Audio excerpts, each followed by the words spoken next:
पूरे विश्व को मानवता का संदेश देने वाले भगवान तथागत गौतम बुद्ध को नमन करता हूँ और साथ ही साथ करोड़ों करोड़ों दलितों, पिछड़ों, अल्पसंख्यकों एवं सर्व समाज के मसीहा, नारी समाज के मुक्तिदाता, गांधी के जीवन दाता, लोकतंत्र के सच्चे प्रहारे, प्रजातंत्र के जन्मदाता, भारतीय संविधान के महान शिल्पकार, संविधान के निर्माता, बोधिसत्व भारत रत्न, परम पूज्य मर्यादा पुरुषोत्तम बाबा साहब डॉक्टर भीमराव अम्बेडकर को नमन करता हूँ। ये सम्मानित माँ बहनें कृपया मात्र 2 मिनट के लिए बैठ जाएं और साथ ही साथ वामसेव DS4 के संस्थापक एवं बहुजन नायक मान्यवर श्री कांसीराम साहब को नमन करता हूं और साथ ही साथ बहुजन समाज में जन्मे उन संतों, गुरुओं, महापुरुषों जिन्होंने हमेशा से छुआछूती, भेदभाव, आडंबर, अंधविश्वास, अविद्या के अंधेरे से शिक्षा के प्रकाश में लाने का काम किया। ऐसे में खास तौर से माली समाज में जन्मे राष्ट्रपिता महात्मा ज्योतिबाराव फूले एवं माली समाज में जन्मी राष्ट्रमाता सावित्रीबाई फूले, आरक्षण के जनक कुर्मी महाराजा छत्रपति साहू जी महाराज, पाल समाज में जन्मे पेरियार रामा स्वामी नायकर, धोबी कनौजिया समाज में जन्मे संत घाटगए महाराज, तेली राठौर समाज में जन्मे शंभुक ऋषि महाराज, यादव समाज में जन्मे पेरियार ललई सिंह यादव तथा वाल्मीकि समाज में जन्मे गुरु दीना भाना संत सुपा ऋषि महाराज, जाटो रैदास समाज में जन्मे संत शिरोमणि रविदास जी महाराज तथा ब्राह्मण समाज में जन्मे राहुल संस्कृत्यान वैद्यनाथ मिश्रा नागार्जुन साहब व भगवान बुद्ध के धम्म को भारत से लेकर के श्रीलंका, बर्मा जैसे राष्ट्रों में धम्म प्रचार के लिए अपने पुत्र महेंद्र और अपनी पुत्री संघमित्रा को भेज करके बौद्ध धर्म को और भी ऊंचाइयों तक पहुंचाने का काम किया। ऐसे में चक्रवर्ती महाराजा सम्राट अशोक को नमन करता हूँ। वापासी समाज में जन्मी महान वीरांगना 1857 ईस्वी की क्रांति में 36 अंग्रेजों को लखनऊ की धरती पर मौत के घाट उतारने का काम किया। उदा देवी व झनकारी बाई कोरी को नमन करता हूँ। अवंती बाई लोधी, श्री गुलाब सिंह लोधी को भी नमन करता हूँ और साथ ही साथ सीतापुर के शहीद बाबू भुर्जी को भी नमन करता हूँ और साथ ही साथ बहुजन समाज में ही जन्मे, अपने दलित चमार जाति में जन्मे और साथियों 11 अप्रैल 1919 अमृतसर पंजाब व जलियांवाला बाग का जब हत्याकांड हुआ था, हजारों मां बहनों के सिंगार उतर गए थे, लाशें पर लाशें गिर गई थी, पूरा बाग लहूलुहान हो गया था। उस समय अगर किसी का खून खौला था, वो चमार जाति का बेटा ऊधम सिंह भारत की धरती से ललकारते हुए अंग्रेज जनरल डायल को अंग्रेजों के घर में घुस करके उसे मौत के घाट उतारने का काम किया। साथियों, ऊधम सिंह उसे भी नमन करता हूँ। सम्मानित साथियों, तमाम क्षेत्रीय, प्रांतीय, राष्ट्रीय स्तर पर महान पुरुषों ने इस सोई हुई कौम को जगाने का काम किया है। उन सभी संतों, गुरुओं, महापुरुषों को मैं थोथी में श्रद्धा सुमन अर्पित करता हूँ। साथियों, सम्मानित इस मंच पर विराजमान कथावाचक और वह उनकी टीम को बहुत बहुत साधुवाद धन्यवाद देता हूं, क्योंकि वो काफी देर से हम लोगों का इंतजार करते हैं। मैं आपका ज्यादा समय नहीं लूंगा और साथ ही साथ हमारे बीच में अभी हम सबका मार्गदर्शन कर रहे थे पूर्व जिला पंचायत सदस्य रहे, बहुजन समाज पार्टी के पूर्व में रहे, लखनऊ मंडल के सेक्टर प्रभारी और साथ ही साथ इस बहुजन समाज को जगाने का काम किया और गांव-गांव, गली-गली में जाकर के मान्यवर श्री कांसीराम साहब के जमाने से लेकर के और साथियों ठपली के माध्यम से साहब कांसीराम की विचारधारा को गलियों में ले जाने का काम किया। कविताओं के माध्यम से आदरणीय गुरु BP हंस साहब जी और हमारे साथ चल करके आए पत्रकार महोदय श्यामा कुमार मौर्य जी, साथ ही साथ अमित कुमार जी व यहाँ की पूरी टीम को मैं बहुत बहुत साधुवाद धन्यवाद देता हूं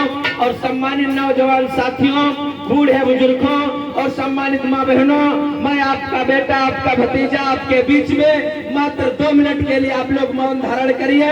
भगवान बुद्ध और बाबा साहब अम्बेडकर का चित्र है, कृपया इसकी तरफ जो है ध्यान आकर्षित करने की कोशिश करिए। और साथ ही साथ में आप लोगों को इतिहास की ओर मात्र 2 मिनट की यात्रा करवाने का काम करेंगे।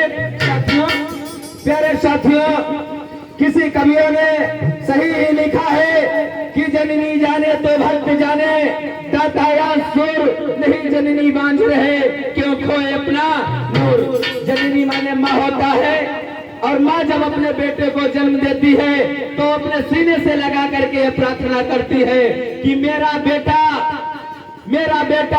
या तो दाता बनेगा, या मेरा बेटा वीर पुरुष बनेगा, या मेरा बेटा भक्त बनेगा। ये 3 गुण होते हैं। 3 गुणों में से जिस नागरिक में एक गुण आता है वो महान होता है। जिस नागरिक में 3 गुण होते हैं वो महापुरुष होता है। तो बाबा साहब अम्बेडकर में 3 गुण थे। तो साथियों, आप लोग मंदिर जाते हैं, वहां पर भी ध्यान केंद्रित करने की कोशिश करते हैं। अगर हमारे इस्लाम समाज के लोग भी भाई बहन अगर वो मस्जिद में जाते हैं तो वहां पर भी ध्यान केंद्रित करते हैं। मैं समझता हूं कि ये बुद्ध विहार है और यहाँ पर भी भगवान बुद्ध की बात कही जाती है, बाबा साहब अम्बेडकर की बात कही जाती है। तो कुछ समय के लिए साथियों हम अपना बुद्ध विहार समझ करके और बात को सुनने का काम करेंगे। तो साथियों, बाबा साहब अम्बेडकर को भक्त क्यों कहा जाता है? तो कुछ लोगों का ध्यान जाता होगा कि बाबा साहब अम्बेडकर कैसे भक्त थे। बाबा साहब अम्बेडकर किसी मंदिर मठ के पुजारी नहीं थे, किसी देवी देवता के भक्त नहीं थे। बाबा साहब समाज, देश और सच्चे राष्ट्र भक्त थे। और राष्ट्रहित में उन्होंने 1-2 नहीं 4 बेटे शहीद हो गए, लेकिन जीवन के अंतिम सांस तक यहाँ के गरीब दलित पिछड़े आदिवासियों के जीवन को बदलने के लिए अपनी पूरी जीवन जिंदगी आप लोगों के लिए समर्पित कर दिया। सम्मानित साथियों, इसीलिए उनका जो है देशभक्त कहे जाते हैं। साथियों, दूसरा प्रसंग आता है कि दाता। तो कुछ लोग कहने लगते, अरे बाबा साहब अम्बेडकर ने मुझे क्या दिया? और जा करके मेरे समाज के नौजवानों और मेरे समाज के छात्र जीवन में रहने वाले विद्यार्थियों, जा करके अपने समाज को बताना कि बाबा साहब अम्बेडकर ने मुझे क्या दिया। अरे साहब अम्बेडकर ने तो मुझे ये दिया कि 4 पाई तुम्हारी होती थी, बीनने का काम आप लोग करते थे, बनाने का काम आप लोग करते थे। तो जाति विशेष के लोग जब निकलते थे दरवाजे से तो अपनी 4 पाई पर बैठने का अधिकार नहीं था, उतर करके जमीन पर बैठ जाते थे। फिर उनके चरणों में गिर करके कुत्ते की तरीके से गिड़गिड़ाते थे, फिर वो आशीर्वाद देते थे। तब मैं साथियों ऐसी जिंदगी जीने का काम अपने पूर्वज करते थे। आप लोग मंदिर की ईंट को बनाने का काम करते थे, पाथने का काम करते थे, मंदिर को बना करके तैयार करते थे। जब उसके अंदर प्रतिमा लग जाती थी और उसमें कुछ जाति विशेष के लोग जब बैठ जाते थे, फिर आप उसमें तो जास्ती कुत्ता घुस सकता था, बिल्ली घुस सकती थी, कावा घुस सकता था। अरे आप लोग उसके अंदर घुस नहीं सकते थे। ये तुम्हारी जिंदगी थी, ये तुम्हारा धर्म था, ये तुम्हारा इतिहास था। सम्मानित साथियों, दूसरा प्रसंग आता है कि आप लोग कुआं तालाब खूब बनाते थे। कुआं तालाबों को बनाने का काम तो आप लोग करते थे। और साथियों, उसमें कौवा पानी पी सकता था, उसमें कुत्ता जो शौच क्रिया नहीं करता वो भी प्रवेश कर सकता था। उस धर्म में लिखा था कि ये कुत्ता घुस सकता है, भैंस घुस सकती है इस तालाब में, गाय घुस सकती है। लेकिन दलित चमार जात के बेटे, आदिवासी पासी समाज के बेटे, अरे पिछड़े समाज के बेटे उसमें घुस नहीं सकते थे।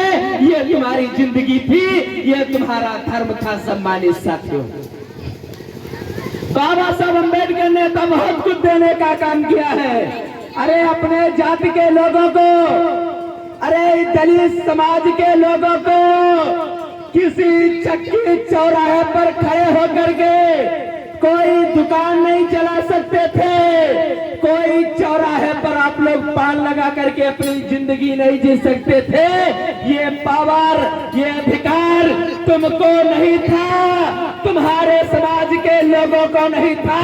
खास तौर से ये बच्चे जरूर ध्यान दें मेरी तरफ, तुम लोग पान लगाने के काबिल नहीं थे।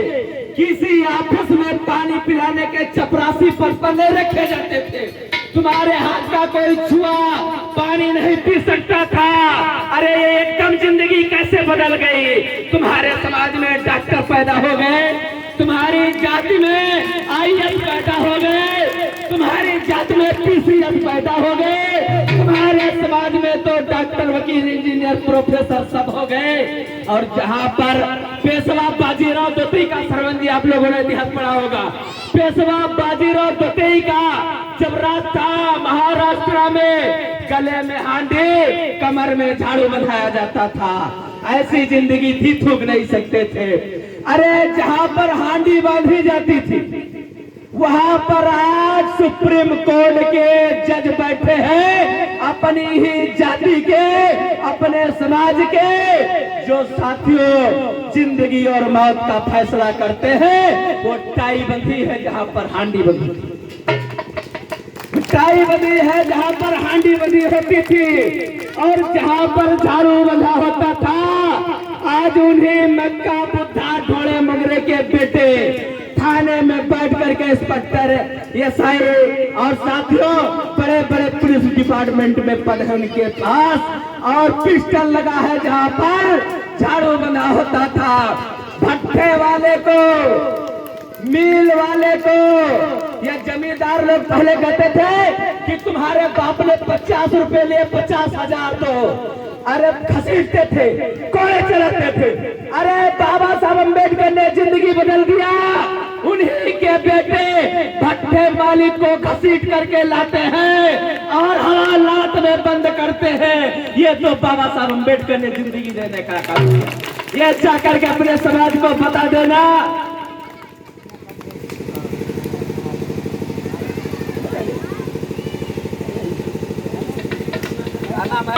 जो हमने बता दिया है, जाकर के समाज को बता देना। समाज एकदम जो है गुलामी की जंजीरें तोड़ देगा, क्रांति के रास्ते पर आ जाएगा, आपको पूरे अधिकार मिल जाएंगे।